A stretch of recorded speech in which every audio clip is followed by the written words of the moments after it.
Hello, welcome to the Short Story Workshop. My name is Matt Bowles. I'm here with Melody Bowles and Simone King. Today we are going to be reading and discussing The Phantom Fourth by Sheridan Fanu.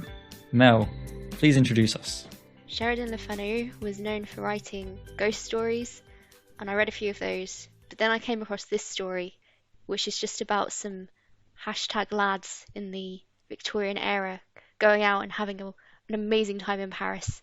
But there's this guy who keeps stalking them and buying all these drinks and getting them in trouble, and no one else can see him, and what's up with that? And you should listen to this story because it's so fun and good.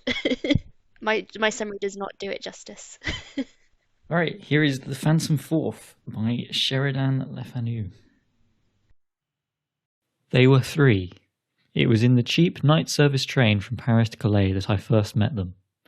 Railways, as a rule, are among the many things which they do not order better in France, and the French Northern Line is one of the worst managed in the world, barring none, not even the Italian Viferati. I make it a rule, therefore, to punish the directors of and the shareholders in that undertaking to the utmost within my limited ability, by spending as little money on their line as I can help. It was, then, in the third-class compartment of the train that I met the three. Three as hearty, jolly-looking Saxon faces, with stalwart frames to match, as one would be likely to meet in an hour's walk from the Regent's Park to the Mansion House. One of the three was dark, the other two were fair. The dark one was the senior of the party. He wore an incipient full beard, evidently in process of training, with a considerable amount of grizzle in it. The face of one of his companions was graced with a magnificent flowing beard. The third of the party, a fair-haired youth of some 23 or 4 summers, showed a scrupulously smooth-shaven face. They looked all three much flushed and slightly excited, and I must say they turned out to be the most boisterous set of fellows I ever met. They were clearly gentlemen, however, and men of education, with considerable linguistic acquirements, for they chatted and sang and declaimed and did orations all the way from Paris to Calais in a slightly bewildering variety of tongues. Their jollity had, perhaps, just a little overtinge of the slap-bang jolly dog style in it, but there was so much heartiness and good nature in all they said and in all they did, that it was quite impossible for any of the other occupants of the carriage to vote them a nuisance. And even the sourest of the officials, whom they chaffed most unmercifully and unremittingly at every station on the line, took their punishment with a shrug and a grin. The only person, indeed, who rose against them in indignant protestation was the head waiter at the Calais station refreshment room, to whom they would persist in propounding puzzling problems, such as, for instance, if you charge 2 shillings for 1.5 ounce slice of breast of veal, how many fools will it take to buy the joint off ya? And what he got, by the attempt to stop their chaff, was a caution to any other sinner who might have felt similarly inclined. As for me, I could only give half my sense of hearing to their utterings, the other half being put under strict sequester at the time by my friend O'Queen, the great Irish philosopher, who was delivering to me, for my own special behoof and benefit, a brilliant, albeit somewhat abstruse, dissertation on the visible and palpable outward manifestations of the inner consciousness of the soul in a trance, which occupied all the time from Paris to Calais, full 8 hours, and which, to judge from my feelings at the time, would certainly afford matter for 3 heavy volumes of reading in bed, in cases of inveterate sleeplessness, a hint to enterprising publishers. My friend O'Queen, who intended to stay a few days at Calais, took leave of me on the pier, and I went on board the steamer that was to carry us and the mail over to Dover. Here I found our trio of the railway car, snugly ensconced under an extemporised awning, artfully constructed with railway rugs and great coats, supported partly against the luggage, and partly upon several oars, purloined from the boats, and turned into tent poles for the nonce, which made the skipper swear woefully when he found it out some time after. The three were even more cheery and boisterous on board than they had been on shore. From what I could make out in the dark, they were discussing the contents of divers bottles of liquor. I counted 4 dead men dropped quietly overboard by them in the course of the hour and a half we had to wait for the arrival of the mail train, which was late, as usual, on this line. At last we were off, about 2:30 o'clock in the morning. It was a beautiful, clear, moonlit night, so clear indeed that we could see the Dover lights almost from Calais harbour. But we had considerably more than a capful of wind, and there was a turgent groundswell on, which made our boat, double-engined and as trim and tidy a craft as ever sped across the span from shore to shore, behave rather lively, with sportive indulgence in a brisk game of pitch and toss that proved anything but comfortable to most of the passengers. When we were steaming out of Calais harbour, our three friends, emerging from beneath their tent, struck up in chorus Campbell's noble song, Ye Mariners of England, finishing up with a stave from Rule Britannia. But alas for them! However loudly their throats were shouting forth the sway proverbially held by Albion and her sons over the waves, on this occasion at least the said waves seemed determined upon ruling these particular three Britons with a rod of antimony, for barely a few seconds after the last vibrating echoes of the Britons never, never, never shall be slaves had died away upon the wind, I beheld the three leaning lovingly together, in fast friendship linked, over the rail, conversing in deep ventriguttural accents with the denizens of Neptune's watery realm. We had one of the quickest passages on record. 93 minutes steaming carried us across from shore to shore. When we were just on the point of landing, I heard the dark senior of the party mutter to his companions, in a hollow whisper and mysterious manner, "He is gone again," to which the others, the bearded and the smooth-shaven, responded in the same way, with deep sighs of evident relief. "Ay, marry, so he is at last." This mysterious communication roused my curiosity. Who was the party that was said to be gone at last? Where had he come from? Where had he been hiding that I had not seen him? And where was he gone to now? I determined to know. But the opportunity would offer, to screw, by cunning questioning, the secret out of either of the three. Fate favoured my design. For some inscrutable reason, known only to the company's officials, we cheap trainers were not permitted to proceed on our journey to London along with the mail, but were left to kick our heels for some 2 hours at Dover Station. I went into the refreshment room to look for my party. I had a notion I should find them where the Britons' unswerving and unerring instinct would be most likely to lead them. It turned out that I was right in my conjecture. There they were, seated round a table with huge bowls of steaming tea and monster piles of buttered toast and muffins spread on the festive board before them.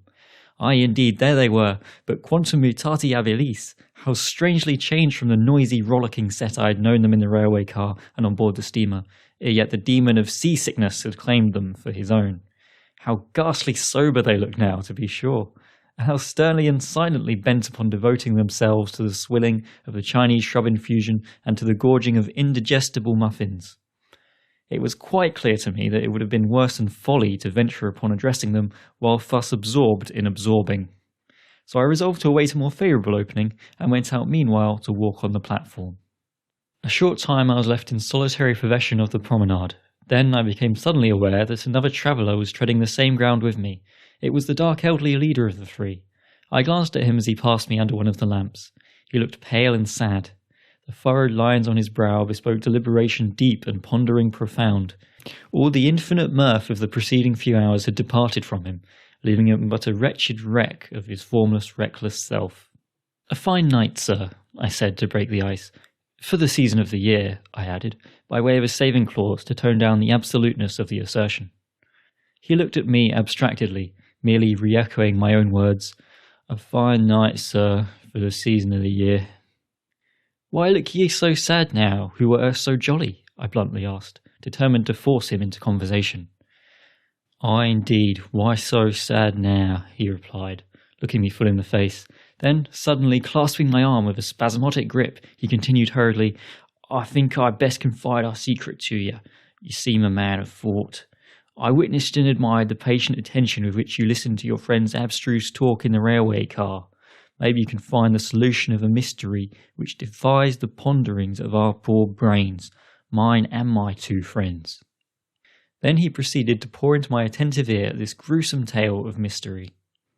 "We three, that is myself, yon tall bearded Briton," pointing to the glass door of the refreshment room, "whose name is Jack Hobson, and young Emmanuel Top, junior partner in a great beer firm, whom you may behold now his fifth bowl of tea and his seventh muffin, are teetotalers." "Teetotalers?" I could not help exclaiming. "Lord bless me, that is certainly about the last thing I should have taken you for, either of you." "Well," he replied with some slight confusion, "at least we were total teetotalers, though I admit we can now only claim to the character of partial abstainers. The fact is, when about a fortnight ago we were discussing the plan of our projected visit to the Great Paris Exhibition, Top suggested that while in France we should do as the French do, to which Jack Hobson assented, remarking that the French knew nothing about tea, and that a Frenchman's tea would be sure to prove an Englishman's poison. so we resolved to suspend the pledge during our visit to France. It was on the second day after our arrival in Paris. We were dining in a private cabinet at Desire Bourrain's, one of the leading restaurants on the fashionable side of the Montmartre Italians Boulevard. Our dinner was what an Irishman might call a most elegant affair. We had sipped several bottles of Sauterne, tasted a few at table. We were just topping the entertainment with a solitary bottle of champagne when I became suddenly aware of the presence of another party in the room, a fourth man, who sat him down at our table and helped himself liberally to our liquor. From what I ascertained afterward from Jack Hobson and Emmanuel Top, the intruder's presence became revealed to them also, either about the same time or a little later. What was he like? I cannot tell. His figure and face remained indistinct throughout, phantom-like. His features seemed endowed with a strong, weird mobility that would defyingly elude the fixing grasp of our eager eyes. Now, and to my two companions, he would look marvellously like me, and then to me, he would stalk and rave about in the likeness of Jack Hobson. Again, he would seem the counterfeit of Emmanuel Top, and then he would look like all the three of us put together, then like neither of us, nor like anyone else. Ah, sir, it was a woeful thing to be haunted by this phantom apparition.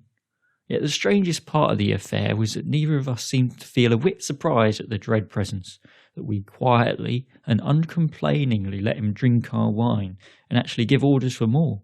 But we never objected, in fact, to any of his sayings and doings. What seemed also strange was that the waiter, while yet receiving and executing his orders, was evidently pretending to ignore his presence. But then, as I dare say you know as well as I do, French waiters are such actors. Well, to resume, there he was, this fourth man, seated at our table and feasting at our expense, and the pranks that he would play us were truly stupendous. He began his little game by ordering half a dozen of champagne, and when the waiter seemed slightly doubtful and hesitating about executing the order, Top, forsooth, must put in his oar and endorse the command, actually pretending that I, who am now speaking to you, and who am the very last man in the world likely to dream of such a preposterous thing, had given the order, and that I was a jolly old brick and the best of boon companions. Surprise at this barefaced assertion kept me mute, and so, of course, the champagne was brought in, and I thought the best thing to do under the circumstances was to have my share of it at least, and so I had my fair share. But bless you, it was nothing than what that fourth man drank of it. In fact, the amount of liquor he would swill on this, and on the many subsequent occasions he intruded his presence upon us, was a caution. We paid our little bill without grumbling, though the presence of the fourth man at our table had added rather heavily to the addition, as they call bills at French restaurants. We sallied forth into the street to get a whiff of fresh air. He, the demon, pertinaciously stuck to us. He familiarly linked his arm through mine, and, suggesting coffee as rather a good thing to take after dinner, took us over to the Café de Cardinal, where he, however, took none of the Arabian beverage himself, there being only 3 cups placed for us, as I distinctly saw, but drank an interminable succession of chasse café, utterly regardless of the divisional lines of the cognac carafe. Part of these he would take neat, another portion he would burn over sugar, gloating glaringly over the bluish flame, while gleams of demonic delight would flit across his ever-changing features. Jack Hobson and Top, I am sorry to say, joined in with a will in this double-distilled debauch, and when I attempted to remonstrate with them, they brazenly asserted that I, who am now speaking to you, who have always publicly and privately declared brandy to be the worst of evil spirits, had taken more of it to my own cheek, as they slangily expressed it, than the 2 of them together. And the waiter, who had evidently been bribed by them, boldly maintained that le vieux monsieur, as he had the impudence to call me, had swallowed plus de 3 carafons de fin, whereupon the fourth man, stepping up to him, punched his head, which served him right. Now you will hardly believe me when I tell you that at that very instant Top forced me back into my chair, while Jack Hobson pinioned my arms from behind, and the waiter had the unblushing effrontery to stamp and rave at me like a maniac, demanding satisfaction or compensation at my hands for the unprovoked assault committed upon him By me, coram populo, by me, who, I beg to assure you, am the most peaceable man living, and am actually famed for the mildness of my disposition, and the sweetness and suavity of my temper. And would you believe it? Everybody present, waiters and guests, and my own two bosom friends, joined in this conspiracy against me, and I actually had to give the wretch of a waiter 10 francs as a plaster for his broken pate and a salve for his wounded honour. Where was the real culprit all this time, you ask me? The fourth man. Why, he quietly stood by grinning, and they all and every one of them pretended not to see him, though Top and Jack Hobson next morning confessed to me that they certainly had an indistinct consciousness of the presence throughout of this miserable intruder. How we finished that night I remember not, nor could Jack Hobson or Emmanuel Top. All we could conscientiously stand by, if we were questioned, is that we awoke next morning, the three of us, with some slight swimming in our heads, and a hazy recollection of a gorgeous dream, brilliant lights, sounds of music and revelry, and bright visions of groves and grottos, and dancing hurries, or hussies, as moral Jack Hobson calls the poor things, and a hot supper at a certain place in the Passage to Princes, of which I think the name is Peter's. I will not tire your courteous patience by a detailed narrative of our experiences day after day during our fortnight stay in Paris. Suffice it to tell you that from that time forward to yesterday, when we left, the fourth man, as we by mutual consent agreed to call the phantom apparition, came in regularly to our dinner, with the dessert or a little after, that he would constantly suggest a fresh supply of Cote St. Jacques, Moulin à Vent, Bion, Chambertin, Rhoda Carte Blanche, and a variety of other, generally rather more than less expensive wines, and that he somehow would manage to make us have them too. Then he would sally forth with us to the cafe, where he would indulge in irritating chaff with the waiters, and in slighting comments upon the great French nation in general, and the Parisians in particular, and upon their institutions and manners and customs. He would insist upon singing the Marseillaise. He would speak disparagingly of the Emperor, whom he would irreverently call Lambert.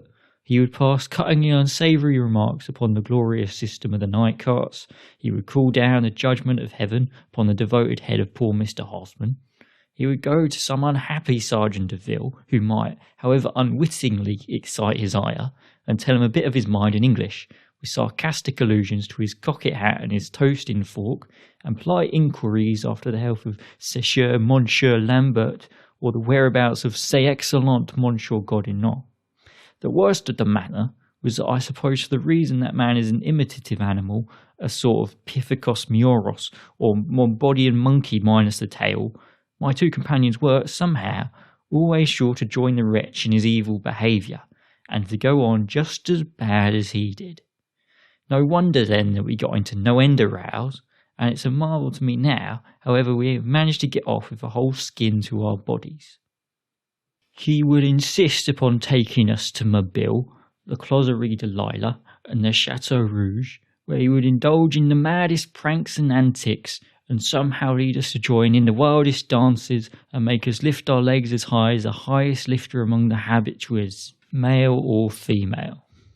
One night, at about 2:30 in the morning, Bernice, we had the cool assurance to drag us along with him to the then closed entrance of the Passage to Princes, where he frantically shook the gate and insisted to the frightened concierge, who came running up in his nightshirt, that Peter's must and ought to be open still, as we had not had our supper yet, and Top and Jack Hobson, forsooth, must join in the row.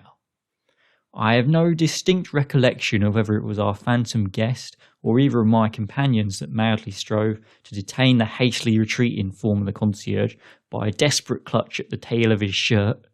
I only remember that the garment gave way in the struggle, and that the unhappy functionary was reduced nearly altogether to the primitive buff costume of the father of man in paradise, ere he had put his teeth into that unlucky apple of which the pips keep so inconveniently sticking in poor humanity's gizzard to the present day.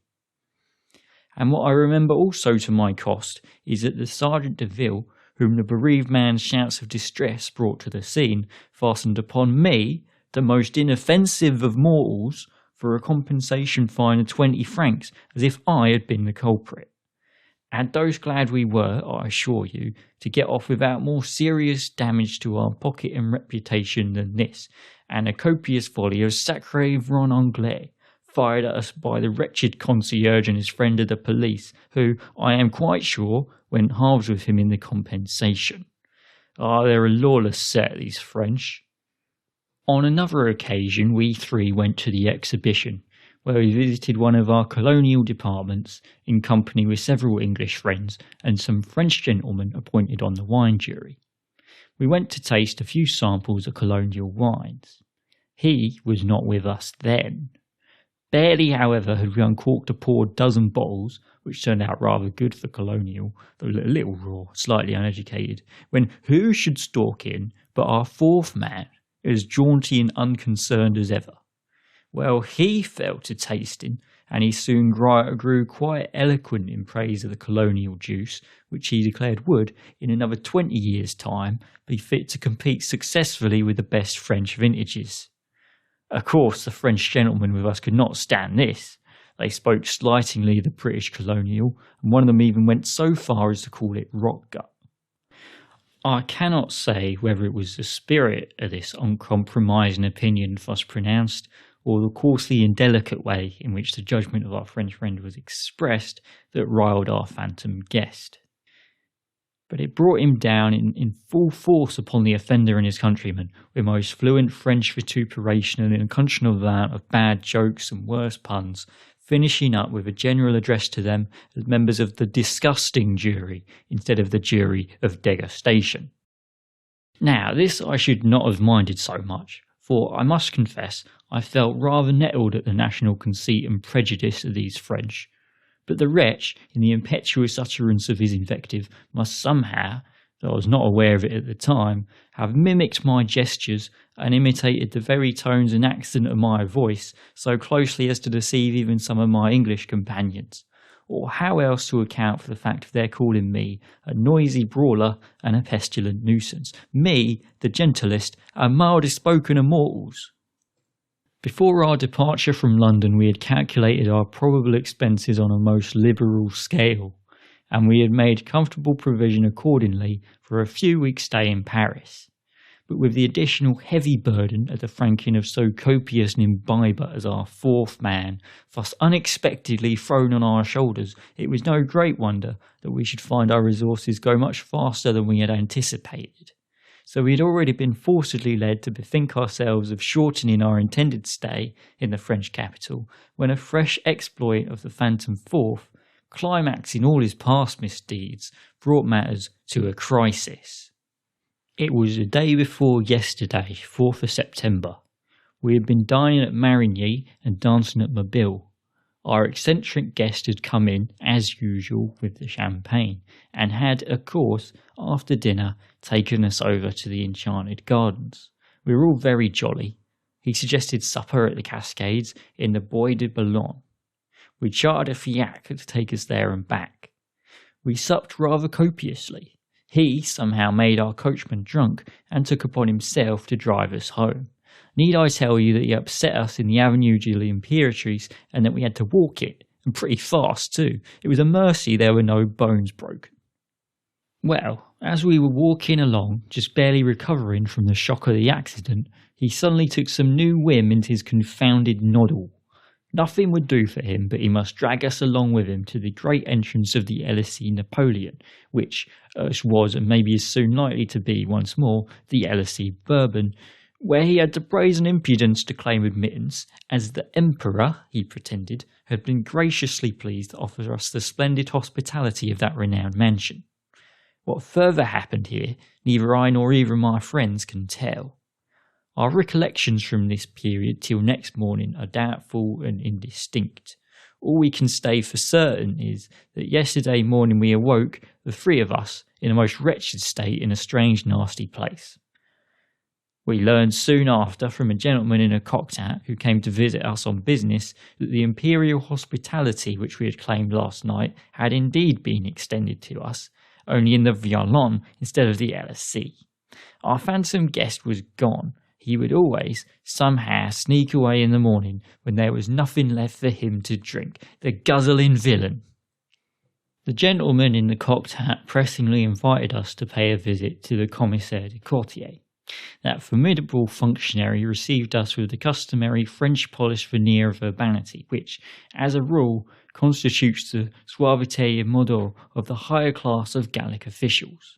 He read us a severe lecture, however, upon the alleged impropriety of our conduct, and when I ventured to protest that it was not to us to blame or to be imputed, but to the quatrième, he mistook my meaning, and ere I could explain myself, he cut me short with a polite remark that the French used the cardinal instead of the ordinal numbers in stating the days of the month, with the exception of the first, and that he had had too much trouble with our countrymen, he took us for Yankees, on the 4th of July, to be disposed to look with an over-lenient eye upon the vagaries we had chosen to commit on the 4th of September, which he supposed was another great national day with us.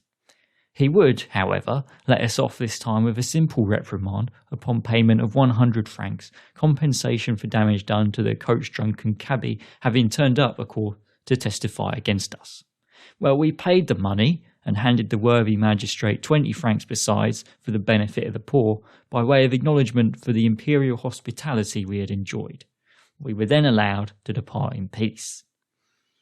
Now, you'll hardly believe it, I dare say, but is the truth notwithstanding that we three, who have been fast friends for years, actually began to quarrel among ourselves now, mutually imputing to one another the blame of all our misadventures and misfortunes since our arrival in Paris, while yet we clearly knew and felt, each and every one of us, that it was all the doings of that phantom fourth.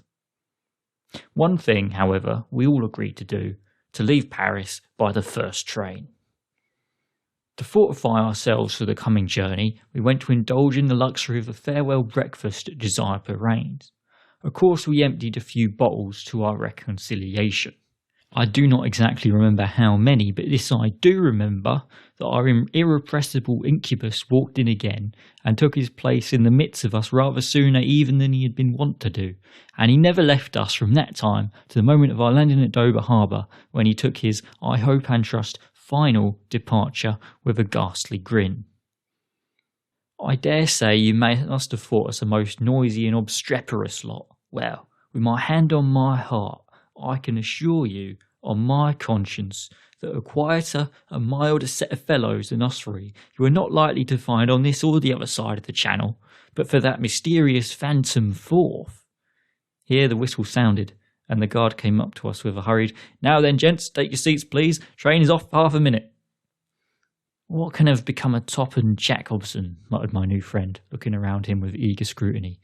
"I should not wonder if they're still refreshing." And he started off in the direction of the refreshment room. I took my seat. Immediately after the train whirled off. I cannot say whether the three were left behind. All I know is that I did not see them get out at London Bridge. Remembering, however, that the appalling secret of the supernatural visitation which had thus harassed my three fellow travellers had been confided to me under the impression that I might be likely to find a solution of the mystery, I have ever since deeply pondered thereon. Shallow thinkers and sneerers uncharitably given may, from a consideration of the times, places, and circumstances at and under which the abnormal phenomena here recited were stated to have been observed, be led to attribute them simply to the promptings and imaginings of brains overheated by excessive indulgence in spirituous liquors. But I, striving to be mindful always of the great scriptural injunctions to judge not, lest we be judged, and opportunely remembering my friend O'Queen's learned dissertation above alluded to, feel disposed to pronounce the apparition of the phantom of the fourth man, and all the sayings, doings, and demeanings of the same, to have been simply so many visible and palpable outward manifestations of the inner consciousness of the souls of the three, and most notably of that of the elderly senior of the party, in a succession of vino-alcoholic trances. My friend O'Queen is, of course, welcome to such credit as may attach this attempted solution of mine.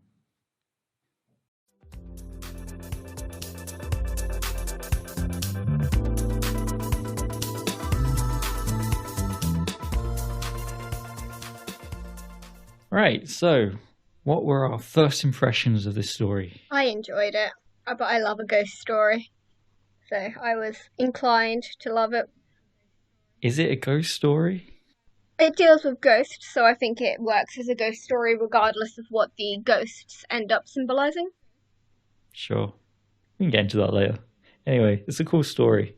It's so jaunty and fun, and you get the impression that the narrator had fun writing it.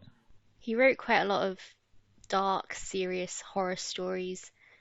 The style of this story is similar to one of his other more chilling ghost stories, but then he completely turned it on its head and made it funny. And I quite liked the break away from the norm, and I thought it would be a good one to talk about because I think that that break away makes it interesting. So, do you think he was stepping outside of his comfort zone when he wrote this? Up to a certain point. Like, he did do a lot of ghost stories, so in that sense, it's tangentially out of his comfort zone.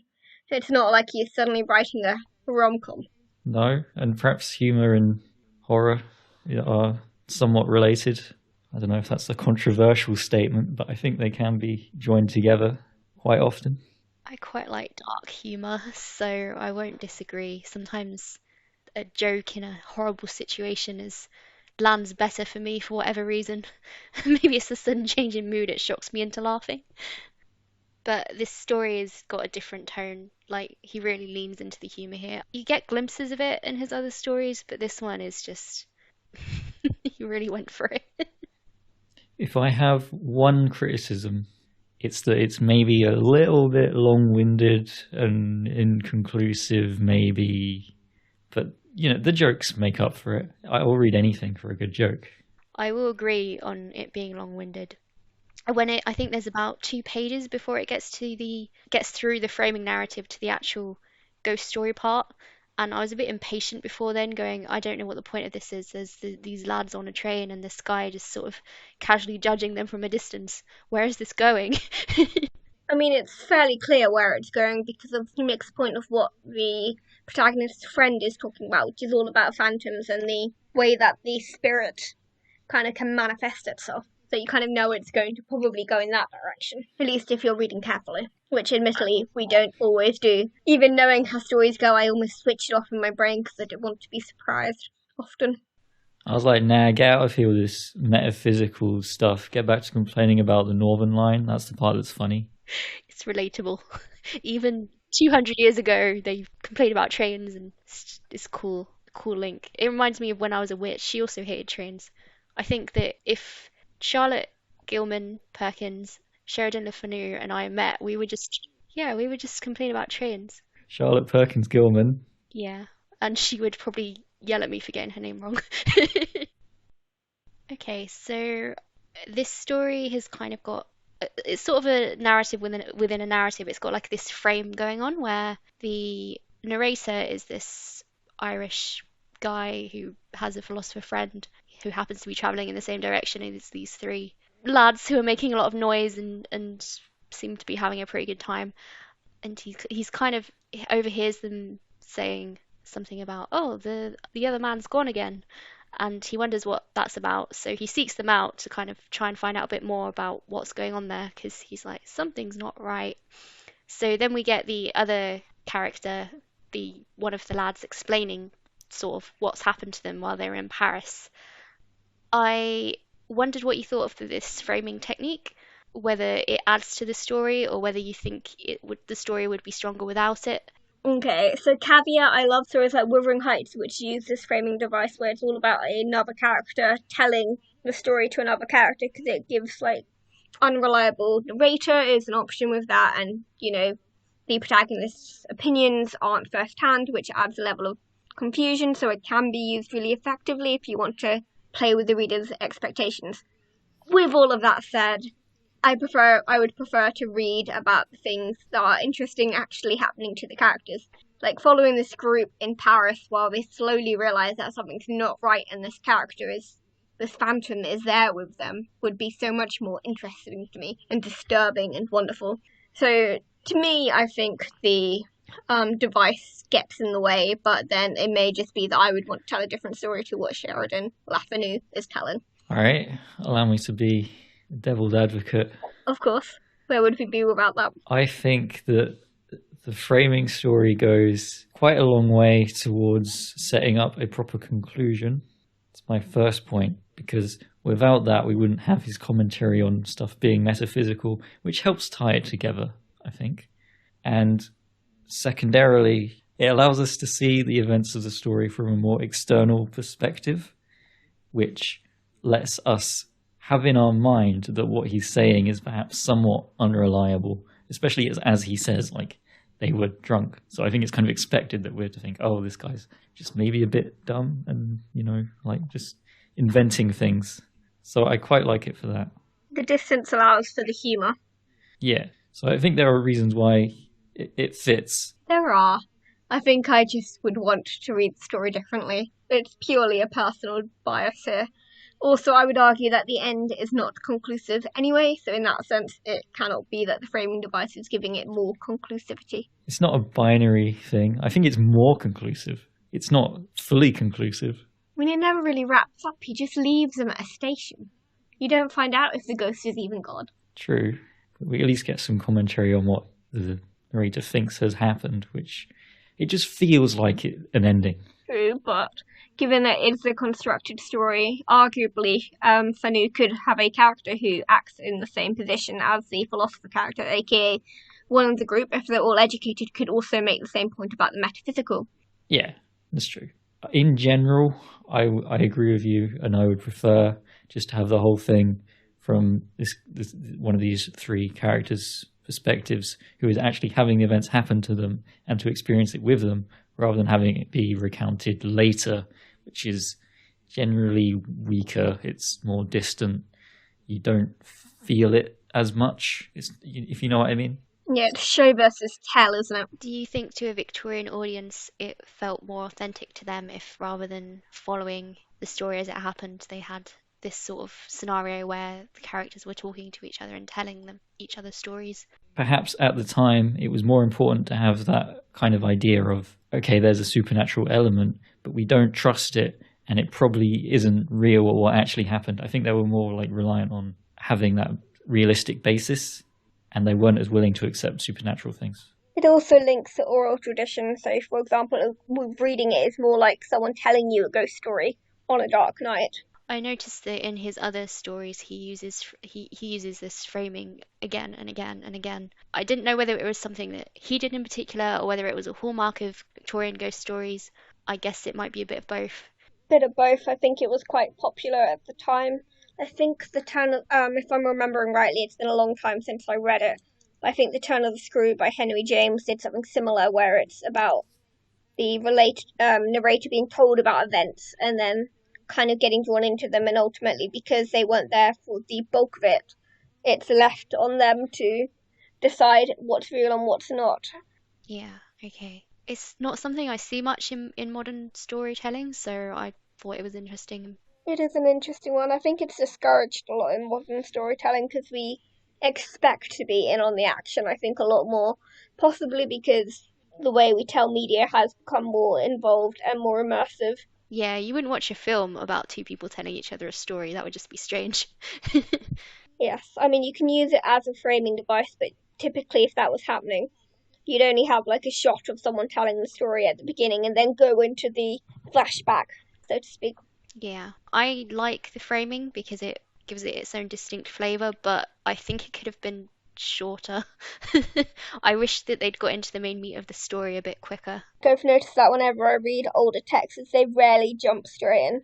Yeah, there's always a bit of a lead up. I guess there's a sense that people had more time to engage with stories. Like, you wouldn't just be able to go to the library and pick up another 10. Makes me feel lucky. I have all the stories I want. One of my favourite things about this story, and in fact in many of the stories that Mel picks and writes herself, they always feel fun. There's something about it where you can tell that the author had fun writing it, and because we can tell that, and sometimes it's because of jokes or just little things that kind of give us the hint that this was just, they were enjoying it, we can kind of sense that, and that makes us enjoy it more because humans are empathic beings, I suppose. And I found that really interesting, and it's not something that's discussed that much in terms of writing advice. Did you notice this, and what do you think? I think there is a certain joy to this story that I maybe didn't consciously think about, but picked up subconsciously. because I had a good time reading it, and I could fully believe this because the author had fun writing it. It's hard to know, like, the author's mood if you're not familiar with them, I suppose, but maybe you can tell. But then what would the advice be? Make sure you're happy when you're writing. It seems a bit. uh, I mean, I would disagree. I think you can tell that there's a certain level of reveling in the genre that he's writing and an amusement, I guess, in the text. But I don't necessarily think that's what draws me to enjoying the story. But that's because I think I perhaps lean towards humour a little less than you two do. Like, I'm more likely to go angst than comedy. yeah, I do like. I am a sucker for stories which I think are funny. I have a sense of humour that doesn't mesh with a lot of the novels I read, so for the most part I don't seek out comedy, because explicitly comedy stories are ones that I rarely find funny. I think that's why this one works for me, because it's not explicitly comedy, it's got other areas of interest, so the comedy is more of an undercurrent and a bonus than the actual point. I think part of the reason why I like this feeling of fun, however you want to define it, is that because it feels authentic. He's not like talking down to us or trying to construct something incredible. He's just kind of, it's such a genuine sense of humor to just be complaining about the Northern Line and all the other little jokes that are in there.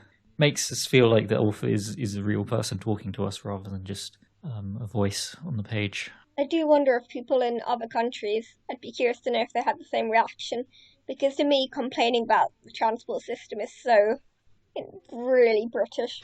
Yeah, but that's because our transport system is the worst. It's not.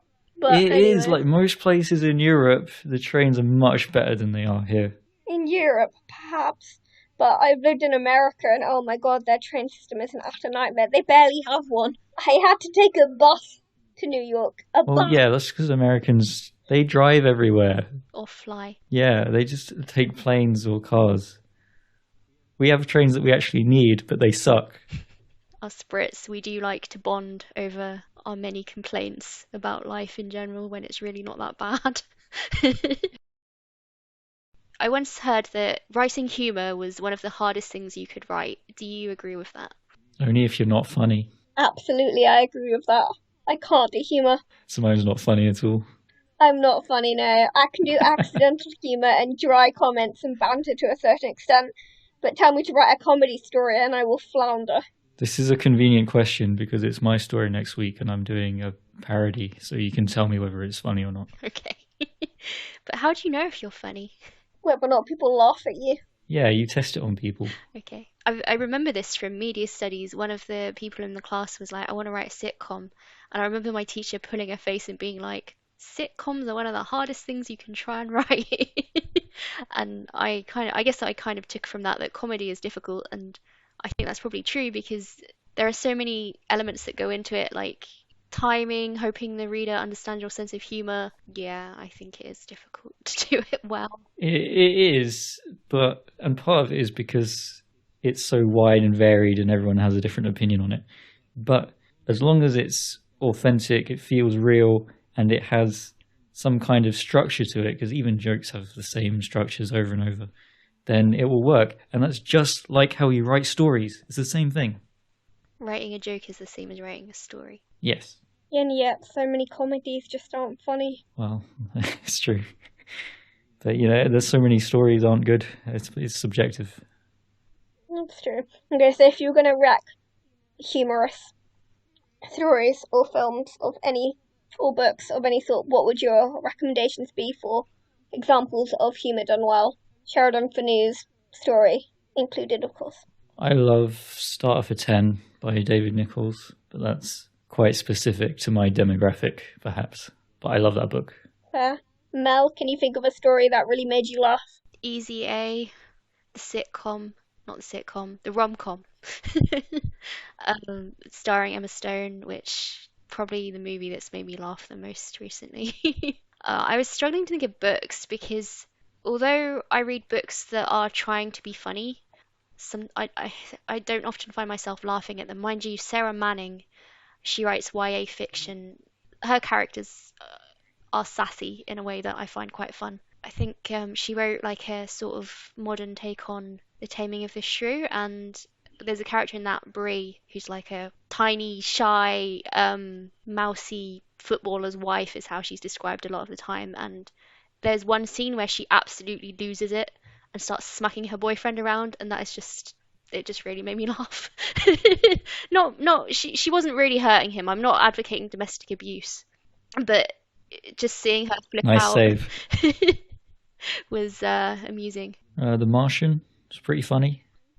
That had a good kind of understated humour. I love that in that book, Andy Ware figured out that he could put as much science explainy stuff in as he wanted, as long as there was a joke at the end of the paragraph. I mean, it is a good way to balance too, isn't it, with something that's often considered dry.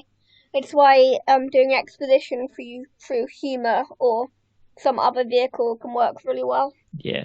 I mean, I think it's like you say, Simone, some people are more into humour and perhaps more susceptible to it for whatever reason. Yeah, it very much depends on what your ideal story type is. I do genuinely believe to a certain extent that people have one story that they're always trying to find, but it varies for each person.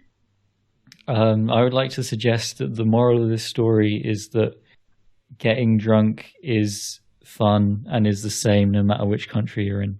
Interesting conclusion. Can you expand? Because there is a certain element of multiculturalness to the way that this person speaks, because he uses English words and French words and even Greek words, and they are actively traveling and they get drunk and it always goes the same way. You're not wrong, but I thought the moral of the story was to blame your antics on a man nobody else could see. Yeah. No, I'm being silly. I mean, that is a reasonable argument to make. It's more reasonable than mine. Yeah, but you are right. What I found strange is that, aren't the Irish more known for getting drunk? Or is that just my British bias talking? Oh, no, let's not go here. Irish are most known for getting drunk, closely followed by British people. I see, okay. Probably America's at the bottom, because they don't even drink until they're 21. I know, how ridiculous is that? Lightweights. So, what role do we think the alcoholism plays in the story?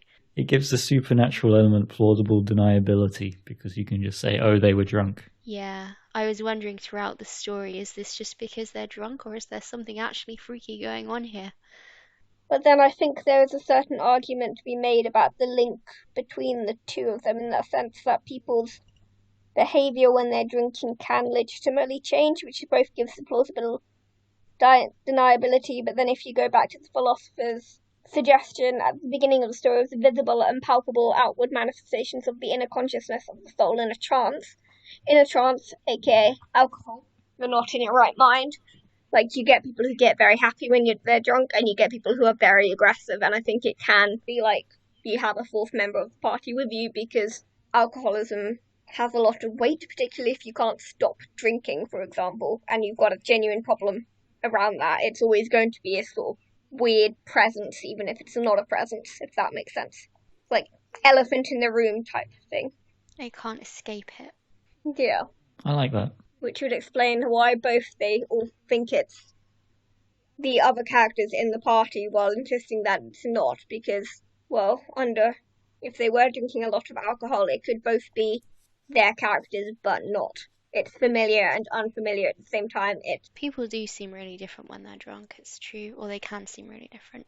And it's the same sense of lack of control, which would again manifest as a fourth member of your party, because it's something that's both part of your group and outside of your control. It's both in and out, it's liminal, much like all ghosts. And the phantom is only there when they order alcohol as well. Yes, which again ties it to the idea that it might be something to do with it. Particularly as the narrator does set up that the characters have a very strong abstinence stance before they imbibe in France. Although, of course, you could always argue that they never actually were abstinent. Because there's a certain level of, I would never do this while they do it as well. So, it's arguable. Yeah, not very trustworthy. I love his quotes where he's like, but I would never do such a thing because I am X and X, you know?